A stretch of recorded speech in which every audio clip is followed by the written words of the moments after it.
everyone, it's Pauline. Welcome back to my channel, and I hope you guys are having a wonderful day. Today, as promised, I'm going to talk about the Schengen Visa, or the Type C Tourist Visa.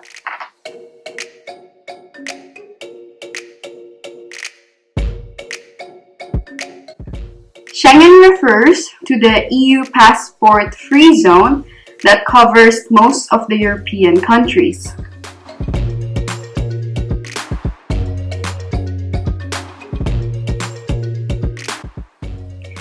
Schengen Visa allows the person to travel to any Schengen area depending on their visa days.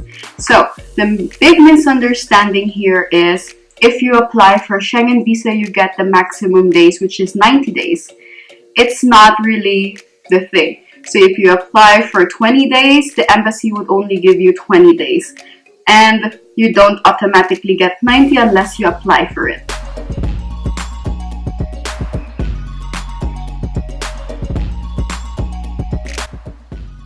These are the countries that are included in the Schengen area. I'll be showing you a picture right now.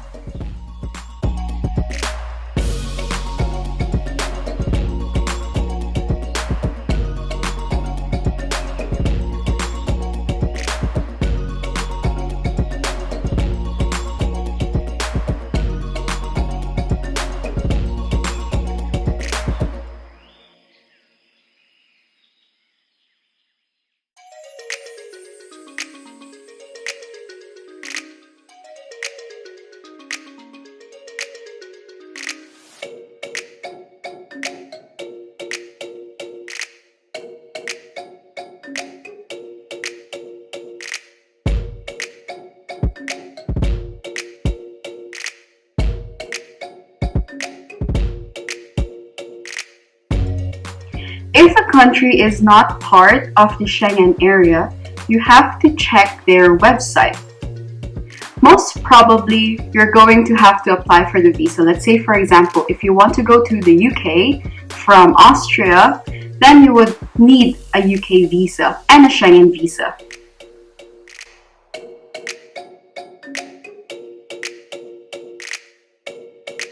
Okay, for the requirements of the visa, you would need, of course, your passport with more than 6 months of validity, plus 2 blank pages. So when you get the visa, they can just paste it here.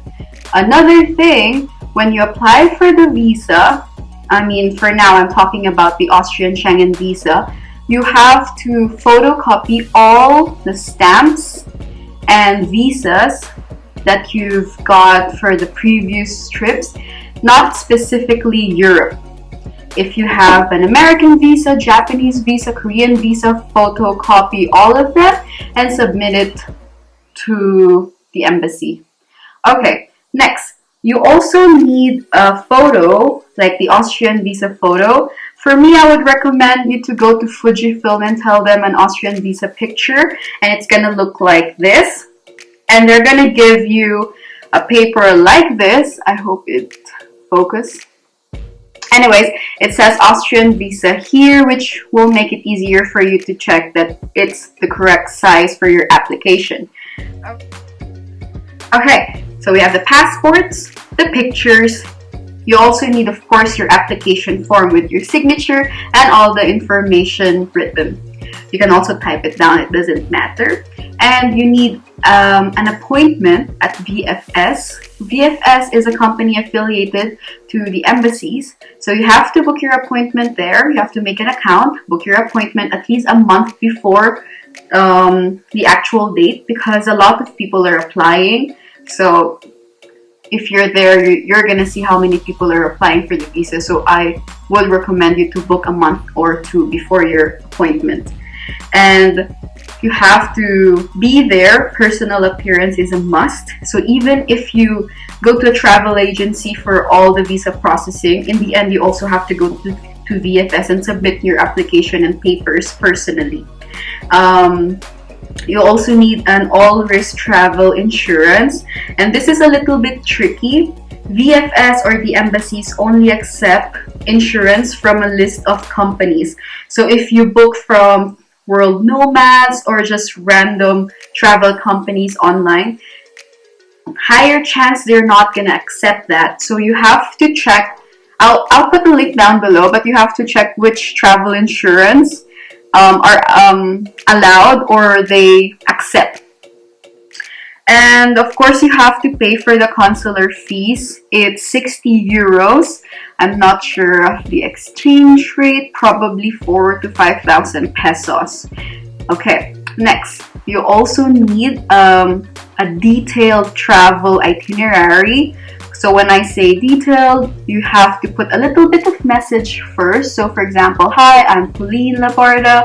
I am interested in travel. Of course, I'm using my single name back then, but I'm interested in traveling on October 21 to 30 to Europe, and here's my passport number, blah blah blah. You also have to put all the details where you're gonna stay, so it just looks very nice and formal. And then you put all the days. Let's say for example, October 20 fly from Manila, October 21 arrival in Vienna. So all the details, even your rest days, you have to put everything. Of course, you don't have to follow everything that's in your travel itinerary because sometimes it might change, but to make it believable, you should have some days there that you'll not change, and maybe you can book a B&B or a ticket at the museum to really show that it's a real itinerary. You also have to show proof of accommodation, Airbnb reservation, hotel reservations. You really have to show those things. Work contract is also very important, leave of absence, and your ITR. ITR is Form 2316, which is your tax declaration form. This is to help them for another category. This is the proof that you can afford this trip. Okay, so bank statements, bank certificates, and if you have properties in the Philippines, then photocopy the deeds. I think it's good because for my mom, we were able to photocopy the house in our province and we showed it to them. And proof of will to return will be your flight reservation. So here's the trick with the ticket. You don't have to buy it yet. So the thing is, you can go to a travel agency and ask them for a flight reservation, and they're going to give you one. So this one, you just paid for the reservation, but you didn't pay for the ticket itself. So if something goes wrong with the visa, that means you didn't waste 1,000 euros or 500 euros for the ticket, which is a good thing. So all you need is a reservation, and if you don't know how to get it, then just go to a travel agency, they'll help you with it. But if you want, I also know a website. That's where I got my flight reservation when I first came to Europe, and I'll put it down below as well. Okay, and what else? Reservation. Okay, so if you have a sponsor, you just have to ask your sponsor, could be your spouse or partner, to go to the police station and get an EVE. EVE is just everything. So they go to the police station, they give their passport number, a copy of their passport, where they live, if you're gonna stay with them, their work contract, and their bank statement. So it's just, they're gonna put all those details, and then they're gonna give you this paper with an ID, and that's what you need. That ID you need to put on your application form, and that paper you need to print and give to the VFS. It's proof that you have a sponsor. Okay, so if you have a kid, of course, you just have to write an affidavit of support that, of course, you'll be supporting them. And that's pretty much it. I hope I covered everything.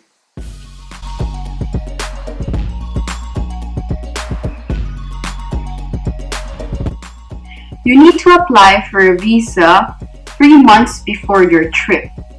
That is the ideal time because you cannot really say. Sometimes they take a week, but sometimes they can take a month for the visa processing.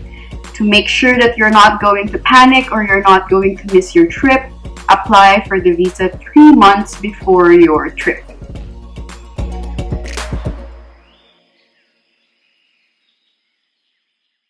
Okay, for tips.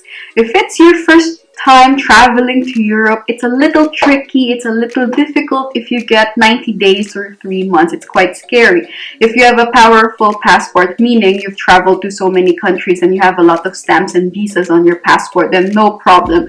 If it's really your first time traveling, let's say for example, you've only had a stamp but you don't have a visa yet, then probably I'd recommend you to try at least a month, because the embassy might, of course, find it fishy, like all of a sudden you're gonna go to this place and it's really expensive to go to Europe because of the flight ticket as well, and of course the value of money here is kind of different from peso.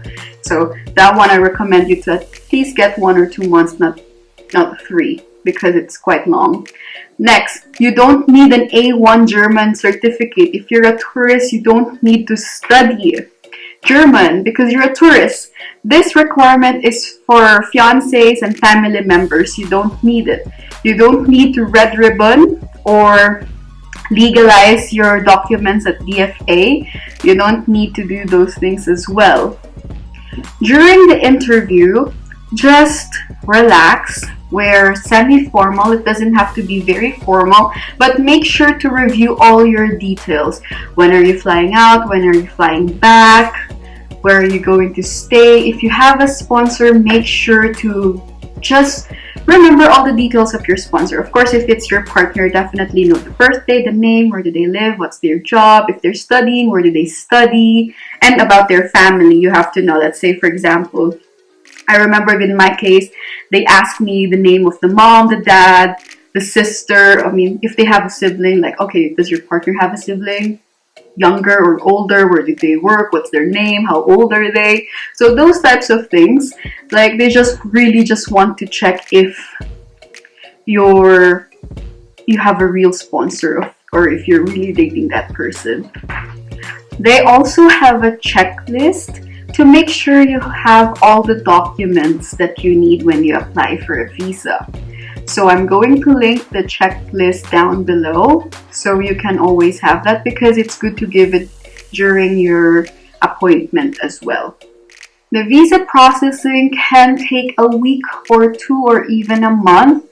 So just make sure you have enough time before your trip and then you're applying the visa. And of course, if it's 1 or 2 weeks, you can call the VFS for an update. That's what I did. And apparently my visa was already out and they just didn't call yet. So that's a little bit of the problem when it comes to a third company, like a third company there. Anyways, I think for Germany, for tourist visa, you can still book at the embassy and you can still book at VFS, whichever is fine. But for other countries like Austrian embassy, you really have to go through VFS when you want a tourist visa. Okay, so if you like this video and you find it informative, please give it a thumbs up, and also please subscribe to my channel. If you want me to do a particular video, please put it down below, and just ask anything you want. Feel free to reach me out on Instagram as well. Okay, so I'll see you guys next week. Bye!